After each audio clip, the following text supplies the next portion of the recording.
जीवन में लोग बड़े परेशान और चिंतित रहते हैं अपने भविष्य या बीते हुए समय को लेकर। लेकिन लोग आज का सुंदर अपना समय गंवा चुके होते हैं। कर भी क्या सकते, लाइफ में इतनी टेंशन्स होती हैं कि इंसान अपने सोचने समझने की शक्ति को कई बार खोने लगता है। समझ नहीं आता क्या करूं, कैसे करूं। बहुत बार छोटे बताए हुए उपाय भी काम करने लगते हैं जिसको हम अपने जीवन में उतार लेते हैं। जिंदगी इतनी छोटी है कि छोटी छोटी परेशानियों को भी हम इतना बड़ा समझ लेते हैं कि इसका कोई हल ही समझ नहीं आता। ईश्वर को पाने का अनुभव वही जानता है जिसने ये इस मिलन को समझा हो। भगवान तो वैसे कहने में हर जगह विद्यमान रहते हैं, लेकिन इंसान बस ये गलती करता है कि वह इस संबंध को समझता ही नहीं। हम सभी जानते हैं कि हर इंसान में भगवान होते हैं, पर हम उन्हें इंसान समझते और कदर नहीं करते हैं। हमें नहीं पता होता हम कितने लोगों का जाने अनजाने दिल दुखा देते हैं, जो न चाहते हुए भी असर आपके कर्मों पर पड़ता है। हम जन्मों जन्म अपने किए गए कर्मों को ही भुगतते हैं।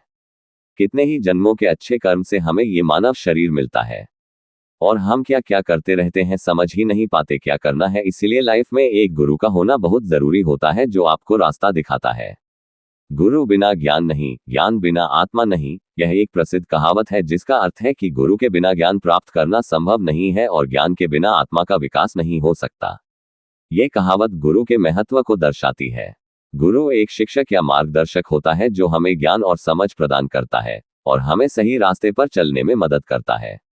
ज्ञान के बिना हम जीवन के सच्चे अर्थ और उद्देश्य को नहीं समझ सकते और आत्मा का विकास नहीं कर सकते। इसलिए गुरु और ज्ञान दोनों ही जीवन में सफलता और आध्यात्मिक विकास के लिए आवश्यक है। ईश्वर कहीं बाहर नहीं, हमारे अंतर में ही विद्यमान है। केवल हमें अपने चित्त को निर्मल कर प्रेम और साधना से उन्हें अनुभव करना है। ईश्वर प्राप्ति के लिए मुख्य मार्ग 1. सच्ची तड़प, भक्ति का तीव्र भाव। ईश्वर उन्हीं को मिलते हैं जिनके हृदय में गहरी लालसा और आर्त पुकार होती है। जैसे डूबता हुआ व्यक्ति सांस के लिए तड़पता है, वैसे ही जब साधक ईश्वर के लिए तड़पता है तभी ईश्वर प्रकट होते हैं। 2. ध्यान और नाम जप। प्रतिदिन ध्यान में बैठें, मन को शांत करें। ओम या ओम नमः शिवाय, हरे कृष्ण या जिस भी नाम से आप ईश्वर को पुकारते हैं उसका नियमित जप करें। ध्यान से आत्मा का मिलन परमात्मा से होता है। 3. सत्संग और शास्त्र अध्ययन। संत महापुरुषों की संगति आत्मा को ऊंचा उठाती है। गीता, उपनिषद और संतों की जीवनी पढ़ें, उनसे प्रेरणा लें।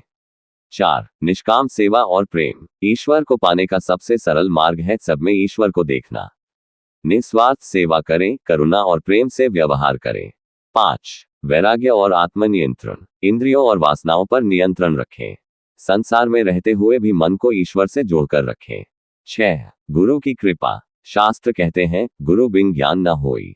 एक सच्चे गुरु का मार्गदर्शन ईश्वर प्राप्ति को सरल बना देता है। संक्षेप में, भक्ति जोड़ ध्यान जोड़ सेवा जोड़ सत्संग जोड़ गुरु कृपा इक्वल्स इसी जन्म में ईश्वर प्राप्ति। ईश्वर कोई दूर का लक्ष्य नहीं, वे यही हैं, बस हमें अपने हृदय के दरवाजे खोलने हैं।